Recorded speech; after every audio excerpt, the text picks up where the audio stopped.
Now at noon, it's hot and it's important to stay hydrated. We're sharing a few ways to do just that. Plus, a pair of homicides in Little Rock late last night. We've got the latest details as we work to learn more information. COVID cases across the state continue to rise. The latest numbers here in Arkansas as well as around the country at 12:08. And later, American food and Tex-Mex getting more popular in Europe. How one family brought their favorite food overseas. But first, we're here with meteorologist Nathan Scott. Nathan, it's kind of cloudy out there and it was cool this morning whenever I was out there.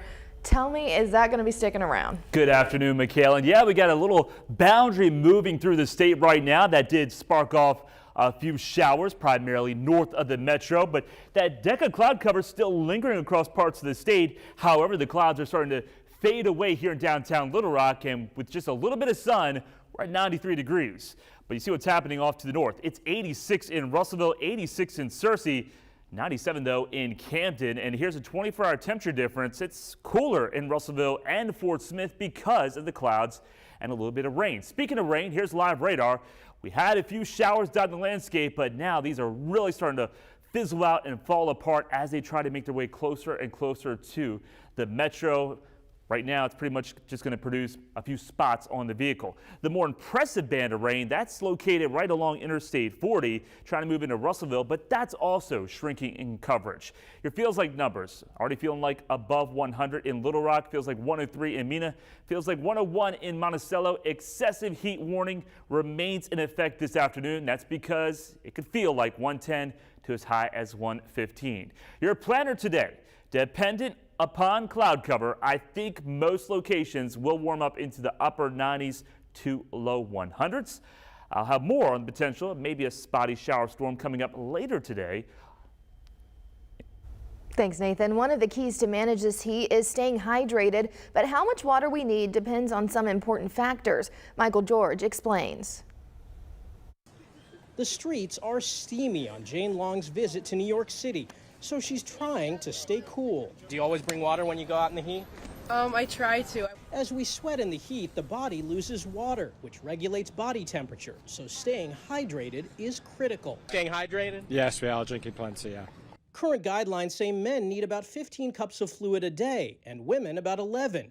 But registered dietitian Catherine Patton says it's not the same for everyone, and it helps to discuss some important factors with a healthcare provider. It really does vary, according to, your size, gender, and especially just kind of how active you are, what medications you might be on, what kind of climate you live in. Doctors say dehydration can sneak up on you and cause cramps, headaches, dizziness, and fatigue. If it's severe, it can mean a trip to the emergency room. Coffee, tea, and flavored waters do count towards your total fluid intake.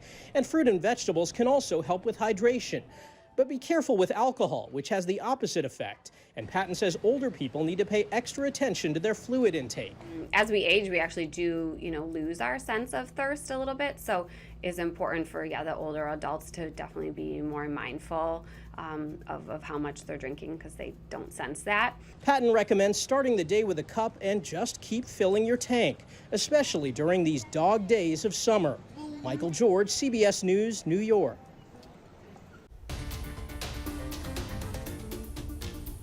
Little Rock police investigating 2 overnight homicides this afternoon. The first happened last night around 9:47. Officers responded to 1801 Reservoir Road, where they found a man who had been shot and killed. We're still waiting for police to release the name of that victim and any suspect information. Now, the second happened a short time later, around 10 p.m. Police tell us the victim arrived at Arkansas Children's Hospital, where he later died. Investigators are now working to identify where the crime happened. Stay with THV11 and THV11.com for the very latest. And 3 days into jury selection in the trial of Kayvon Ward, and so far 8 jurors have been selected. The Garland County man is accused of shooting and killing Hot Springs police officer Brent Scrimshire in 2020. We have a crew inside the courtroom this afternoon, updating us as the process continues. We learned yesterday that potential jurors are being asked whether they could or could not impose the death penalty. Again, we are in that Garland County courtroom working to bring you the very latest. We'll have a full recap of today's hearing tonight at 5 and 6.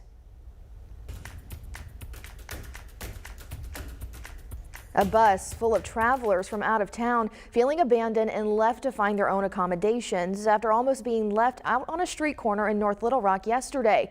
It was due to alleged miscommunication about a bus stop that is now condemned. But as CHV 11's Ashley Godwin tells us, if it weren't for the mayor, they may have had to fend for themselves overnight. Very frustrating, very frustrating. The trip was already off to a rocky start when the bus was late picking passengers up at their last location.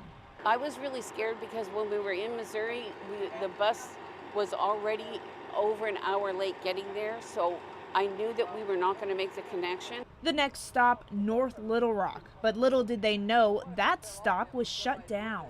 There's evidently a communication gap between Jefferson bus lines and Greyhound bus lines, or else we wouldn't be standing in front of a condemned building fixing to get left on the side of the street. It's been sold to the city, and we bought it over a year ago, so this is not like it just happened 2 or 3 days ago. North Little Rock Mayor Terry Hartwick happened to be driving by and saw the people getting off the bus. I pulled over to see what was going on and found out they were just dropping them off with no bathrooms available, no water, no food or anything. The mayor talked to the bus driver and the dispatch for the bus company. He was able to make sure they had a place to stay and breakfast to eat in the morning. They are now taking them to Pine Bluff. They are going to try to find them a room, I think, in Pine Bluff tonight, and they will be fed. I'm just happy that it worked out that the mayor just happened to drive by. I'm very thankful and blessed your mayor come and decide to see why we're out here in the heat. The bus driver told us they plan to bring the passengers back from Pine Bluff to catch the next scheduled bus this afternoon. We are in touch with Greyhound about this confusion, and we'll update our digital article with their response. Now, COVID-19 infections are on the rise in at least 40 states, with the highly transmissible BA.5 variant is dominating the surge. As Tina Kraus found out, cases are climbing around the world as well. The World Health Organization says coronavirus cases have tripled across Europe in the last 6 weeks, accounting for nearly half of all infections globally. The virus has never gone away. WHO's director for Europe calls COVID-19 a nasty and potentially deadly illness that people should not underestimate. It's spreading, it is mutating, and unfortunately, it's still taking a lot of lives. The WHO says superinfectious subvariants of the Omicron strain are driving new waves of the virus, and that repeat infections could potentially lead to long COVID. They're highly transmissible, and they're also able to evade the immune responses we already have, whether it's due to the vaccines or to our exposure to previous variants. The Centers for Disease Control says infections of the BA.5 variant in the U.S. now account for about 78% of new COVID cases. Health experts say more variants will keep coming, and they urge people to wear masks in crowded places and keep vaccinations up to date. Tina Kraus, CBS News, London. We're seeing that jump here in Arkansas as well. Right now, close to 17,000 people in the state have COVID-19. Now, that is almost 2,000 more active cases than what we were seeing this time last week, and those jumps are now having an impact on our hospitalization numbers. As of yesterday afternoon, 436 people are dealing with the virus from a hospital bed. That is 99 more than last week. And as we spend more time outdoors during the summer, some social media users are warning about the dangers of tick-borne illnesses. Brandon Lewis from our National Verify team looks into claims that cases of a rare virus are increasing because of ticks. You probably know Lyme disease is the most common tick-borne disease, but did you know there are more than 20 other infections that are transmitted by ticks? One of those infections is the potentially deadly Powassan virus, and an article posted in early July said there was a rise in cases, causing some people on social media to worry about their pets and loved ones. So, let's verify. Are cases of the Powassan virus increasing in the U.S.?